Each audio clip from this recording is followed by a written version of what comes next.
Hello, I'm Steve Hudson. I work in the Mathematics and Computer Science division at Argonne, and this is the intro to libEnsemble. So libEnsemble is part of an ECP project, which is Preparing Petsy Tau for Exascale. Team members are Jeff Larson and Stefan Wild, who are computational mathematicians, and then myself and John Luke Navarro are computer scientists.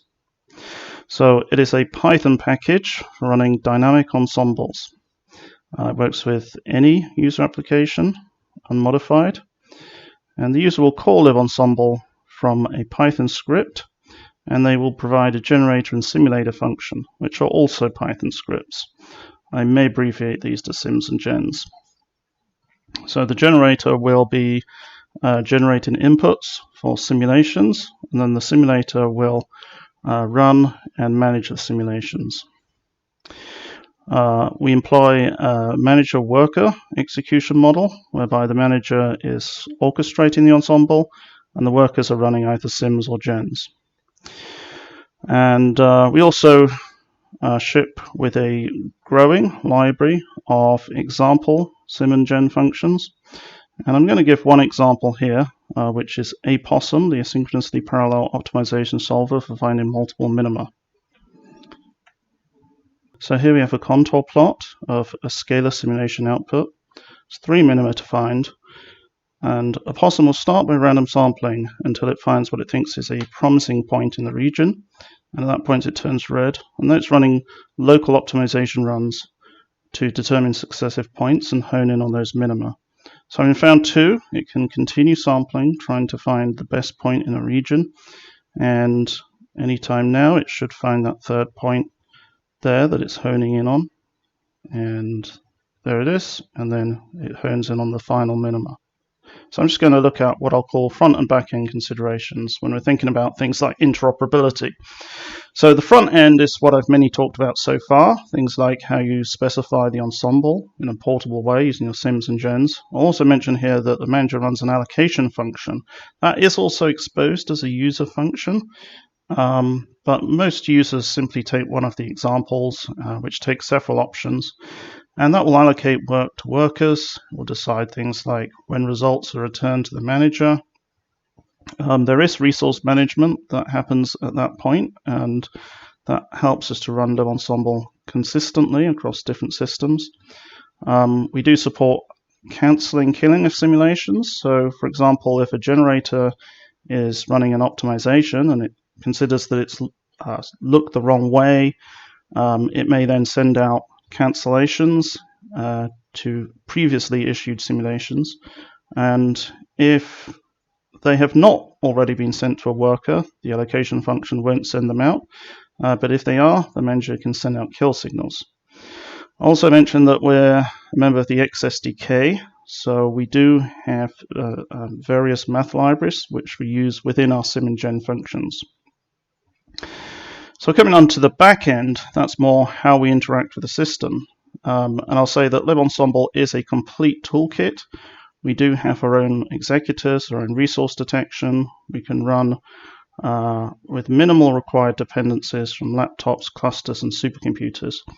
But because we're built in a modular way, it's quite easy to switch out components. So for example, we can switch out our MPI executor for a Belsum executor and use Belsum on the back end.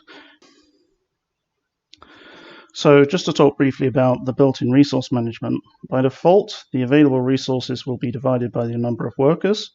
And the available resources could be, on a batch system, for example, it will be the nodes allocated to your job, because libEnsemble normally runs as one batch job.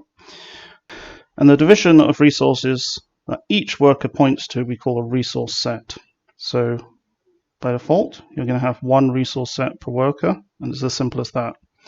If you want to make use of the variable resource capability, then in your generator, you just have a resource sets output, and you just specify the number of resource sets you want for any particular simulation.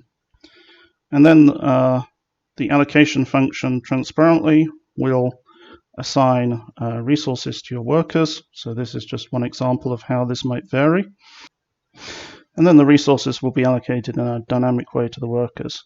The inbuilt scheduler is aware of nodes, so it will try to do things like find the smallest slot available on a node or split things evenly between nodes. And then the resource information for each worker can be interrogated from the simulation function, and that can be used to set, for example, environment variables. So in this case, worker 1 could set CUDA visible devices, and there's even a convenience function to do that. And that will make sure workers all get unique GPUs in this example. So this shows a couple of ways of running libEnsemble. One is standalone, and one is libEnsemble using Balsam. So if you're running standalone using the MPI executor, each worker will issue an MPI runner from where that worker happens to be. So that works fine on a laptop and most clusters on compute nodes, or if you run on the launch nodes of a 3-tier supercomputer. So it's talking about systems like Theta or Summit that have login nodes, they have launch nodes, and they have compute nodes. And when you run a batch job or an interactive job, that script will be running on the launch nodes, and all of the AP runs or JS runs will happen from there. And that's actually how most of our users currently run.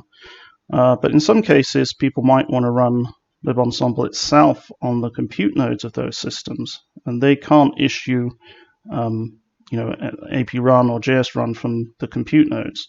So in that case, we can just swap out the MPI executor for the Balsam executor. And Balsam sits running on the launch nodes. It has a database of jobs, database of tasks, which in this case mostly MPI applications, and that will, in place of running the MPI runner directly, the worker will issue that to Balsam, and that will run and can also do some resource management. And I will mention that if you're running on Summit, for example, it's possible to just turn libEnsemble resource management off, because JS Run on Summit has application level scheduling and queuing.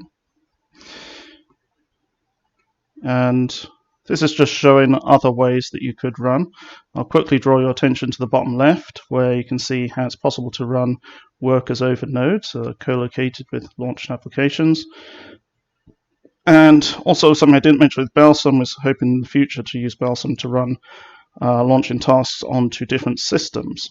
Maybe the generator and the simulator want to go to different HPC systems.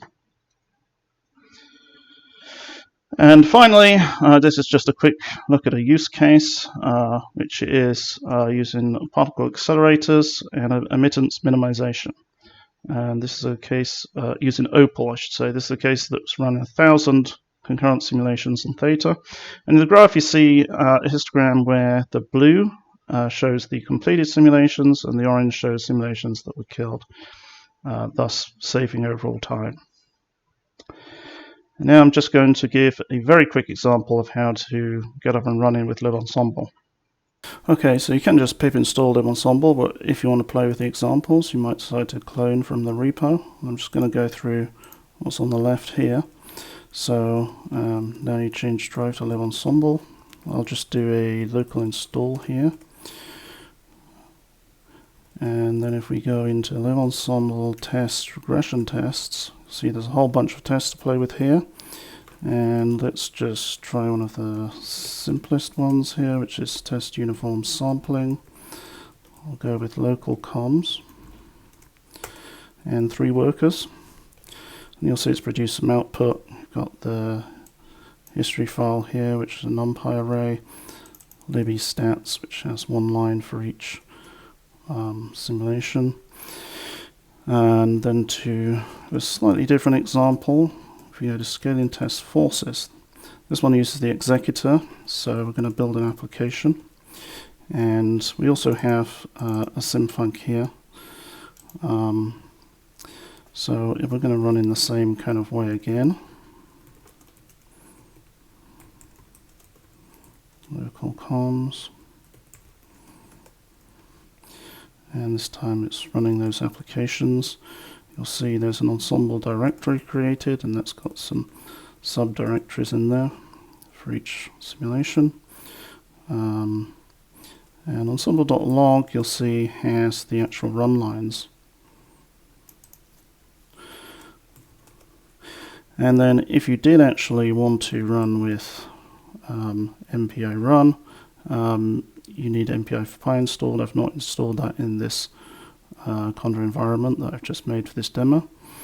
But that's it. And then you can just try the examples out in there. Okay. So that's it. Please check out our documentation and GitHub page. And I'm always looking for contribution to my Python in HPC website. Okay. Thank you for listening.